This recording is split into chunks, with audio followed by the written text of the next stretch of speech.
Hello everyone, welcome to this episode of IPPFA TV. We are an outreach arm of the Illinois Public Pension Fund Association, IPPFA, an organization that supports the operation of the individual municipal, fire district, police and fire pension funds throughout the state.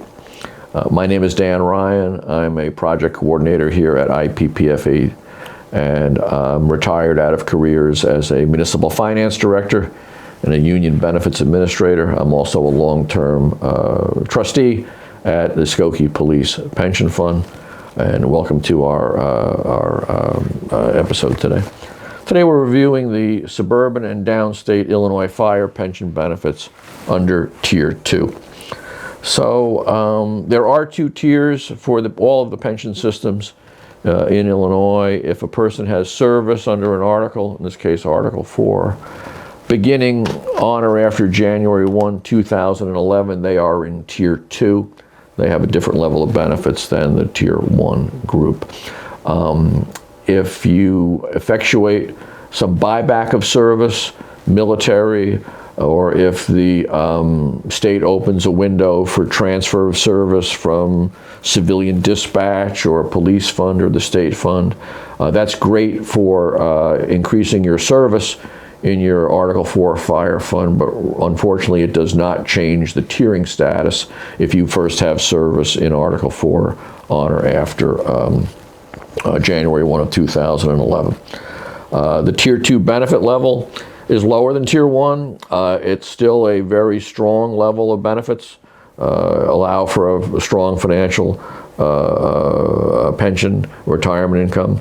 And I would say that the public safety unions did a very good job initially on adoption of Tier 2 in preserving the benefits that they could preserve, but more importantly in 2020 received a legislative approval and a governor's signature for some decent improvements in Tier 2 benefits. So fortunately that will help your retirement security today.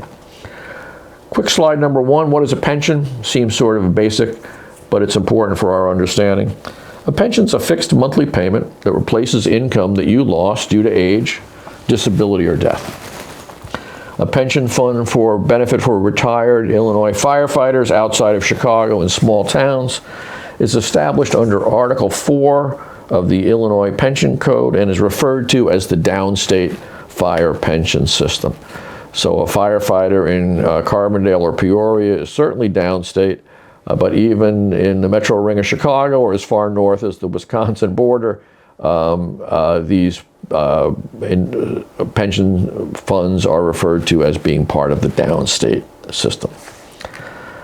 An important part of a pension calculation is the definition of salary. So we see on slide number 2, the salary for an Illinois Tier 2 firefighter is the average of the last 4 years of pay, excluding overtime. Also, that salary is capped for Tier 2 retirements at an amount that is set by law, and it's adjusted for inflation. In 2025, that amount was roughly $141,400. On slide 3, we see the pension formula.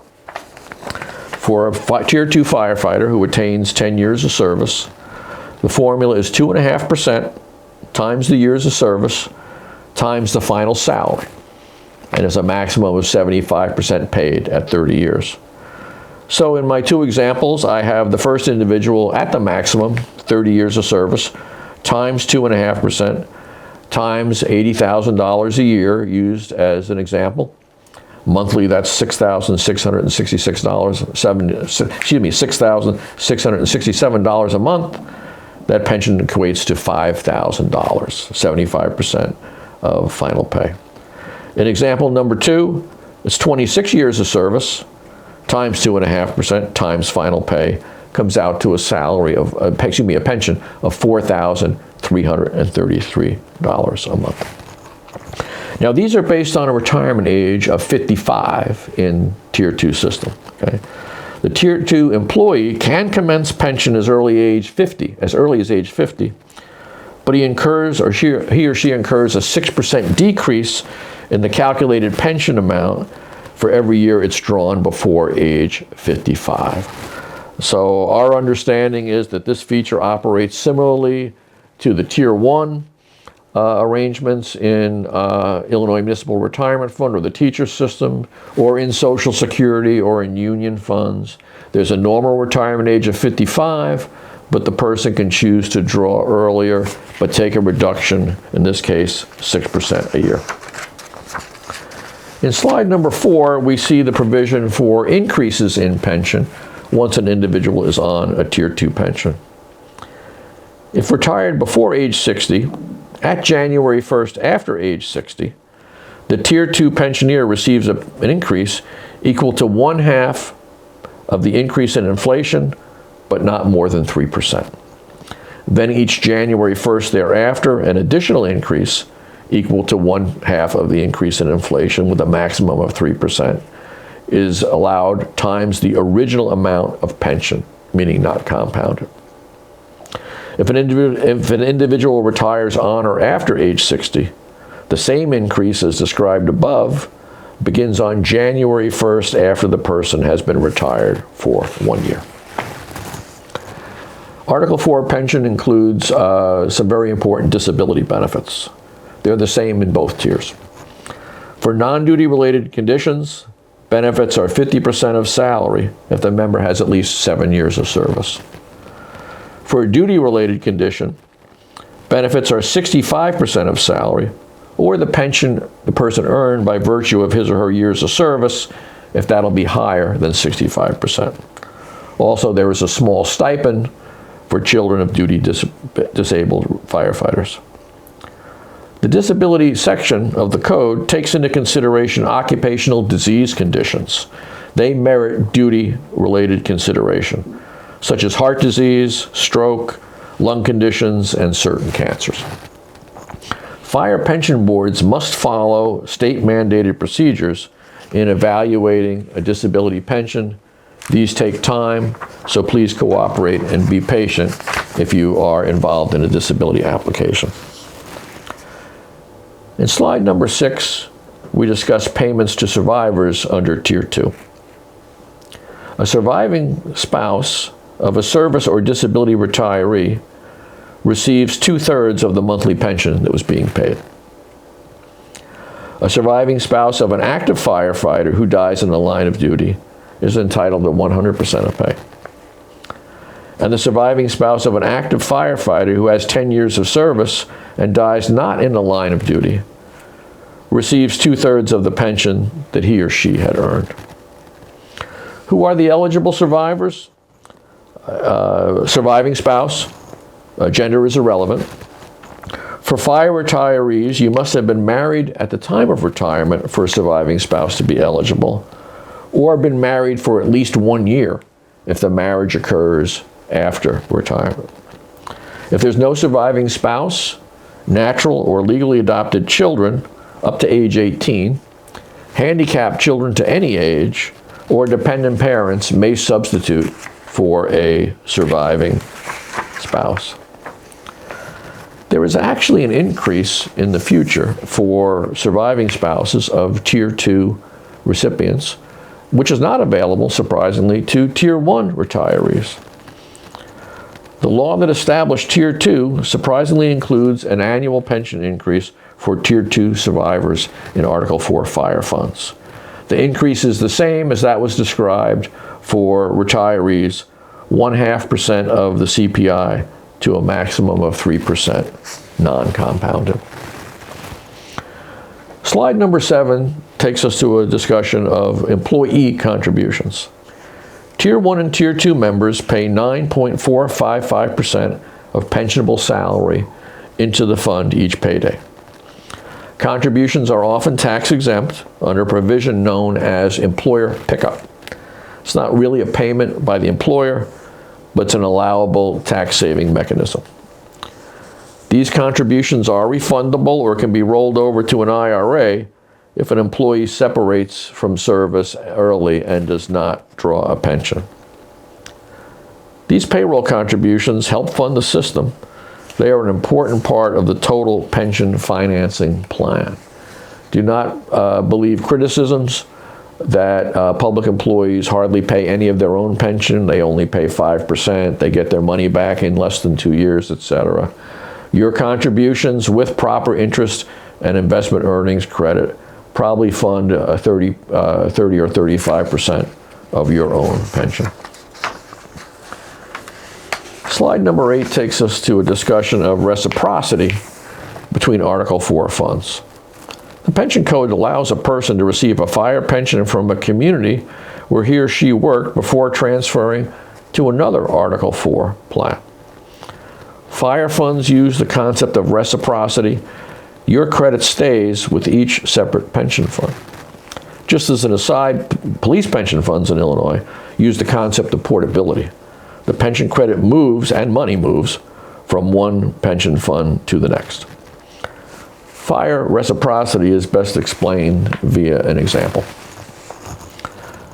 Robert has 4 years of service at the LeClaire Fire Protection District, 18 years at Ashton Fire Protection District. That's 22 years total. To effectuate reciprocity, Robert owes LeClaire a return of his contributions plus 6% interest if he took a refund, and also 1% of contributions on his pay at LeClaire plus interest. That's an additional 1% over the normal contribution. He also pays to Ashton 1% of pay over the amount of normal contributions. At retirement, he receives a pension from LeClaire based on his service and final salary there, and a pension from Ashton using his final salary and combined service in Article 4 funds minus the pension from LeClaire. Slide 9 shows us that in numbers. Robert's pension from LeClaire is 4 years of service times 2.5% of pay times a $3,500 monthly salary, $350 a month. His pension from Ashton is 22 years, both towns combined service, times 2.5% times $6,500 final pay at Ashton, minus the $350 paid by LeClaire, $3,225. Total pension, $3,575. Now that total pension is a combined 22 years times his final pay at the highest paid department. It's really a blend, a perfect blend of both services.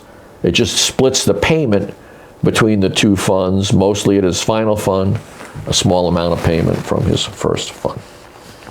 Reciprocity does have notice requirements. You need to notify people when you move from one department to the other that you're going to affect reciprocity. Check with your local pension board on these notice requirements. Just some quick thoughts on how the Article 4 fire funds operate. They're governed by Article 4 of the Illinois Pension Code and a local board of trustees, 5 members, 2 active firefighters elected by the actives, a retired firefighter elected by the retirees, and then 2 citizens appointed by the city, village, or the fire protection district. The Illinois Department of Insurance is our regulator. They have an excellent website on public pension funds where you can get information on public pension funds, your own fund, and other funds also. It's important to keep your member data and documentation up to date at your local fire pension board.